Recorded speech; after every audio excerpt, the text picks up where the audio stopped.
Sanibonani, welcome back to enye video. Welcome back to Umnkosi Nophile. Ngiyabonga kakhulu for coming. Please kindly subscribe, like video, share a video as well. So ke on my last video bengi-uploada nje udaba luka Cwecwe ingane encane.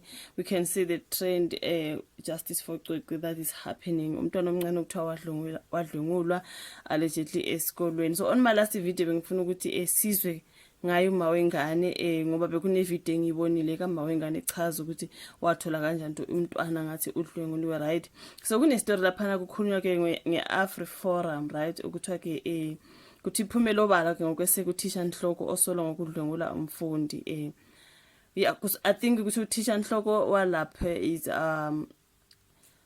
I can see the man ngizomfaka ngasesithombeni ukwenzela ukuthi singakhuluma into eyiningi. Ngizofaka uthisha Nhloko esithombeni kuthiwa ke he refuses to comply, you know what I mean. So abantu bethu why indaba engafuni ke ukuthi enze okufanele ukuceliwe ukuze kutholakala ukuthi uyena yini mhlambe noma cha.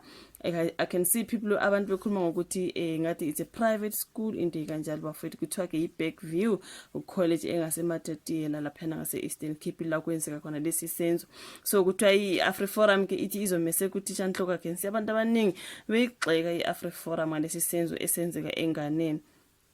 So ithi ngifunda udaba njengoba libhalwe phansi uNonkululeko Nhlapho ethi isishubile isimo ezweni lonke njengoba ke kunama mashi ezifundazweni ezahlukene abantu bekhala ngobulungiswa ecaleni lokudlwengula kwamfundo neminyaka esikhombisa esikoleni iBackview College ngaseMatatiele Eastern Cape. So ngokusho kwabazali balengane baqaphela ke ibuya esikoleni ngomhla ka15 October ngo2024 ibuya esikoleni ingaphile kahle yazi yahanjiswa ke kudokotela ngosuku olandelayo. So ngokwestatement zamaphoyisa bathatha abasolwa ngaleli okukhona kubuthisha Nhloko wesikole. So umphenyi wecala unazo zonke izitatimende futhi ke ukuhlolwa ke ekwe-DNA nakho kwenziwe. So na umshushisi ke wombuso kuzothintwa phakathi nesonto elizayo futhi sorry bafethu futhi nomndeni uzonikezwa ke impendulo mayelana ke nalolu daba nje. So umnyango wezemfundo eEastern Cape kusuthumele izikhulu ezalesi sikole incwadi yesaziso sokuvalwa kwaso. Ngizwile ukuthi isikole ngathi sivaliwe amid all these shenanigans. So lo mnyango usola isikole ngokungaluphenyi kahle futhi ngokungaluphathi ngendlela udaba lokudlwengulwa kwalomfundi. Why bengafuna ukuphenya, why bengafuna ukucomply, why should khona into abayaziyo mhlawumbe angazi. Kwenzeka lokhu nje iAfriForum isiveza ukuthi izomese kuthisha Nhloko walesi sikole ongomunye wabathathu okuthathiwe izitatimende zabo kanye ke nolubofuzo njengoba kuqhubeka uphenyo. So lenhlangano inikele izinkundla zokuxhumana ithi ithimba labo elizimele lezokushushisa alivikeli umdlwengulo osolwa ngokudlwengula. So lolu phiko ke lumele uJacob Pieterse onguthisha Nhloko waseBackview College eMatatiele. So uPieterse akayena umsolwa ecaleni lokudlwengula elithinta umfundi wakulesi sikole futhi uphiko lwamaphoyisa aseningizimu Afrika iSAPS alukaze lumthathe njengomsolwa njengoba ke sifake isicelo sawo sokuba kutholwe isampula is it buccal or buccal ukuze kuhlolwe ulibofuzo.